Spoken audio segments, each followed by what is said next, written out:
झारखंड के प्राइमरी स्कूलों में सरकार जल्द ही क्षेत्रीय भाषाओं की पढ़ाई शुरू करने का विचार कर रही है।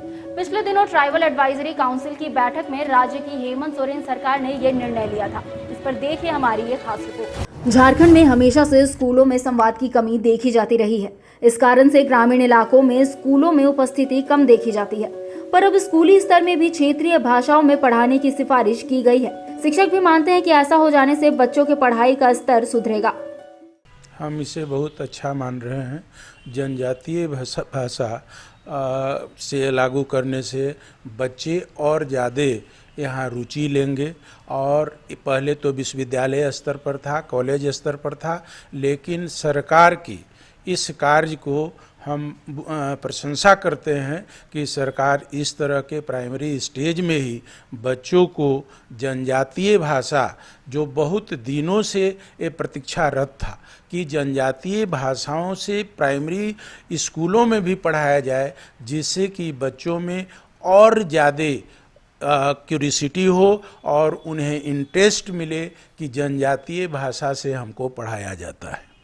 झारखंड में शिक्षा के स्तर को बढ़ाने के लिए क्षेत्रीय भाषाओं का स्कूलों में आना एक शुभ संकेत है, जिसकी मांग कई दिनों से चल रही है। शिक्षाविद भी मानते हैं कि क्षेत्रीय भाषाओं में बच्चों की शिक्षा से ड्रॉप आउट में कमी आएगी। ये तो सरकार अगर प्राथमिक विद्यालय में मातृभाषा के माध्यम से शिक्षा देना चाह रही है, ये बहुत अच्छा पहल है। इसलिए कि बहुत दिनों से सरकार चाहती है कि हम सारे लोगों को हम शिक्षित करें, एजुकेट करें। तो सारे लोगों को एजुकेट करने के लिए यह बहुत ज़रूरी है, इसलिए कि जब अपनी भाषा में पढ़ाई नहीं होती है, अन्य भाषा में पढ़ाई होती है, अन्य भाषा के माध्यम से, तो बच्चे उतना रुचि नहीं लेते हैं और बीच में ही स्कूल छोड़ देते हैं। जो ड्रॉप आउट की संख्या बहुत ज़्यादा बढ़ जाती है और ये जो ड्रॉप आउट की समस्या है, ये सरकार के लिए बहुत बड़ी चुनौती है। तो इस चुनौती का समाधान हो सकेगा अगर मातृभाषा के माध्यम से प्राथमिक विद्यालय में शिक्षा दी जाएगी। झारखंड फिलहाल शिक्षकों की कमी से जूझ रहा है। ऐसे में सरकार के लिए ये चुनौती रहेगी कि वह किस तरह से क्षेत्रीय भाषा के विषयों को लागू करेगी।